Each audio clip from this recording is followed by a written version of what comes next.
Terus nextnya ada watermelon berry, warnanya kayak kecucuk sama jari, oh my god.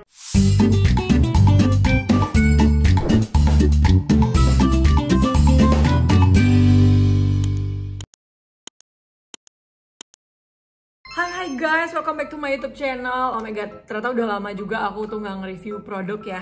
Jadi kali ini sesuai judul videonya aku bakal ngebahas anak barunya Lux Crime. Ini ada 3 blush on gitu. But before that, seperti biasa, make sure you support me by subscribing to my channel dan nyalakan notifikasinya supaya kamu selalu tahu kalau ada video baru dari aku. This video is not sponsored, jadi semuanya pure honest opinion dari aku. Langsung kita bahas aja produknya ya. Jadi ini adalah anak barunya Lux Crime, namanya adalah Seamless Bouncy Blush. Ya, aku begitu dengar nama itu langsung keinget kayak lagunya 80s yang slow it down, make it bouncy. Oke, agak OOT ya, moms. Sebenarnya dari awal tuh aku kepo banget kenapa dia namanya bouncy, padahal dia itu cream blush gitu kan, bukan sesuatu yang akan kenyal atau memantul gitu ya. Tapi nanti akan aku bahas sekalian waktu kita nyebutin teksturnya. Pertama aku mau ngenalin produknya ini dulu ya. Jadi dia ini ada 3 shades dari si blush onnya. Yang pertama itu peach berry, sesuai namanya kan udah tahu kan ini tuh bakal agak oren-orenan gitu. Terus nextnya ada watermelon berry, warnanya kayak Kecucuk sama jari, oh my god. ya gitulah teman-teman. Belum apa-apa sudah berakhir tragis ya, nggak apa-apa. Ini buat dipakai sendiri juga. Oke, anggap tidak terjadi apa-apa ya teman-teman. Jadi ini yang tadi peach berry, ini watermelon berry, dan yang terakhir adalah violet berry. Tuh, sebenarnya dari warna yang kayak gini aja tuh udah kelihatan pembagian skin tone-nya. Yang peach ini akan lebih cocok sama orang-orang yang undertone-nya itu warm, terutama mungkin karena dia peach-nya agak halus gini. Sebenarnya ini akan sangat terlihat di kulit yang tone-nya itu light. Jadi light atau fair, tapi mungkin kalau misalnya di kulit yang agak medium gitu masih kelihatan lah ya dia. Warnanya ini banget soalnya, warnanya sangat amat halus gitu ya. Kalau untuk yang si violet berry ini kelihatan banget dia itu pink-pink yang cool tone gitu. Dan ini tuh jadinya cocoknya buat yang undertone-nya cool. Dan yang terakhir yang tadi terkena oleh jari saya dan kuku saya teman-teman, hiks sedih. Ini itu menurut aku cocok buat neutral undertone, neutral, dan maksudnya itu juga bisa dipakai di kedua undertone tadi, mau cool mau warm, terutama neutral bakal cakep banget pakai ini. Jadi buat klaim si produknya ini tuh dia non comedogenic, hydrating, breathable, terus juga cream to powder texture, cushiony juga, dan blendable shades gitu. Kalau dari segi klaimnya yang hydrating atau breathable gitu, sebenarnya menurut aku pribadi nih, aku nggak merasa ada sesuatu yang beda daripada pakai blush-blush yang lain sih. Kayak masih sama aja ya, namanya blush juga mungkin kan nggak setebal itu ya sebenarnya. Jadi ya udah kayak biasa aja gitu, aku nggak terlalu ngerasain ada bedanya. Honestly ini dari segi texture emang beda banget sama cream blush yang biasa aku pakai. Ini buat jadi pembandingnya ya, aku punya cream blushnya SK yang X Barbie ini sama yang Pixi. Terutama si Pixi ini dia bener-bener yang krim tuh, kalau misalnya kalian lihat dia itu melt banget gitu kan. Terus kalau misalnya di swatch tuh jadi kayak gini tuh, dia bener-bener yang emang creamy gitu. Terus kalau yang si SK ini tuh juga melt jadi sebuah krim, dia tuh dia jadi creamy gitu, cuma nggak lebih becek dari si Pixi gitu. Tetap aja waktu di swatch gini kelihatan yang si SK itu dia lebih creamy dibandingin yang si Pixi tadi. Tapi si Bouncy ini dia emang lebih bukan creamy lagi, dia ini kayak apa ya, bahkan tuh dia bisa dibentuk-bentuk kayak gini dan dia tuh nggak membuat tangan jadi becek atau krim gitu loh. Dia bener-bener yang kayak powder, dan apa ya, aku ngerasa kayak gini tuh kayak main play-doh gitu. Tuh dia bisa digituin. Sekarang aku tuh ngerti kenapa dia dibilang bouncy. Kayaknya tuh karena emang tekstur dia itu bukan yang melting, tapi emang bouncy gitu aja gitu.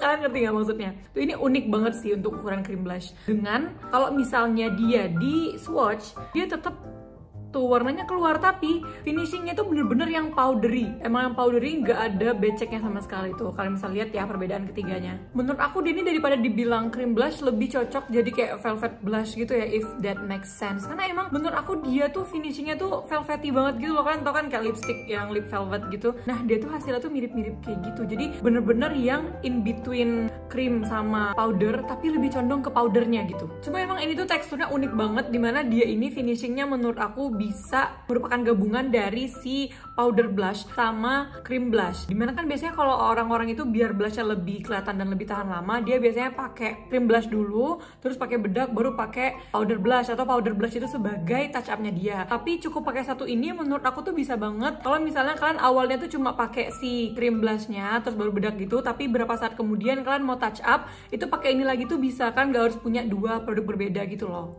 Sebenarnya klip yang tadi kalian tonton itu aku udah pakai blush yang bakal aku pakai ini, dan sekarang aku cuma mau ngeliatin gimana cara pakainya ini. Ada dua cara. Yang pertama itu pakai tangan, terus yang kedua itu nanti aku bakal pakai brush. Di sini karena skin tone aku itu light to medium dan undertone-nya itu neutral, aku bakal pakai yang watermelon berry kayak gini kan kalau pakai jari, terus di apply ke pipi. Tinggal di tap-tap aja ke pipi, terus di blend. Aku biasanya nge-apply blush tuh di sebelah sini. Tuh, dia tuh bener-bener yang langsung kelihatan powdery gitu, dia nggak yang melting. Ini buat sekali swatch ya, maksudnya kayak mungkin kalau kalian mau warnanya lebih kelihatan lagi, bisa di-apply sekali lagi nih, aku contohin. Biar dia tuh warnanya terbuild up dengan mentereng gitu. Tuh udah kelihatan kan? Nah ini cuma pakai tangan dia udah kayak gini ke blendnya. Sekarang kita coba pakai brush. Ini sebenarnya aku pakai Iris yang tulisannya Pro Foundation, tapi intinya adalah pakai brush yang padat gitu ya teman-teman. Ini apain ke sini kan? Terus dia bentukannya kayak gini, kita apply ke pipi. Tuh. Menurut aku buat tekstur dia yang cream to powdery kayak gini, yang velvety gini tuh, dia bisa di-apply di setelah bedak atau loose powder atau compact powder, pokoknya bedak, ataupun sebelum bedak. Jadi kayak dari si foundationnya dulu, terus blushnya baru bedak gitu kan. Karena biasanya buat cream blush yang biasa itu karena dia cenderung creamy, biasanya itu memang sebaiknya setelah foundation, blushnya dulu, baru si powder. Tapi kalau dia yang kayak gini, menurut aku dia bisa dua-duanya. Dia bisa di-apply setelah pakai bedak dan ataupun sebelum pakai bedak. Untuk aku sekarang ini aku emang belum pakai bedak, tapi emang kebetulan foundationnya tuh agak semi-semi matte gitu. Jadi ya begitulah, kalian punya bayangan lah kira-kira ya. Tuh kayak gini kalau misalnya pakai brush, dia jadi ke blendnya itu lebih halus menurut aku daripada pakai jari. Tapi sama aja sih. Tuh tinggal disamain sama yang kanan karena kita tadi nge-apply-nya 2 kali, ini kita build juga 2 kali ya. Nah udah tuh. Ini kayaknya mentereng banget ya say. Jadi ini cara mengakalinya adalah nanti aku akan tutupin sedikit pakai bedak, misalnya bedak padat gitu, yang pokoknya yang berwarna, jangan yang terlalu translucent. Misalnya ini aku pakai Lux Crime yang Blur and Cover 2 Cake, ini yang shade Buttercream. Ini adalah cara aku biasanya mengakali kalau blushnya itu ketebelan. Kita ambil bedaknya gini, halus-halus aja teman-teman, di tap-tap sedikit aja, di tap-tap sedikit. Jadi tuh warna si blushnya tuh agak lebih tersamarkan ya, nggak terlalu mentereng kayak abis digaplok gitu. Tuh sekarang dia warnanya udah lebih masuk akal, kayak cuma flashy-flashy. Kamu abis berjemur ya muka kamu kayak kemerahan gitu. Enggak, ini emang yang kayak cakep gitu. Nah seperti biasa juga blush ini tuh dia juga bisa dijadiin eyeshadow ya teman-teman. Jadi aku bakal nyoba pakai di shade yang sama, terus aku apply ke mata. Tuh, dia warnanya kelihatan ya. Wah, cakep banget. Nah, biasanya kalau di apply ke mata tuh warna blushnya jadi cenderung lebih terlihat. Nggak tahu kenapa ya. Tuh. Cutie. By the way, ini aku nambahin eyeshadow yang warnanya agak gelapan di ujung luarnya ini biar nggak polos-polos banget ya. Jadi ini bukan bagian dari si bouncy-nya ini tadi. Biar lebih jelas lagi, ini swatches dari ketiga warnanya tadi aku taruh di sebelah mukaku. Mungkin bisa jadi bayangan buat beberapa dari kalian ya. Ini yang peach, ini yang watermelon, dan ini yang violet.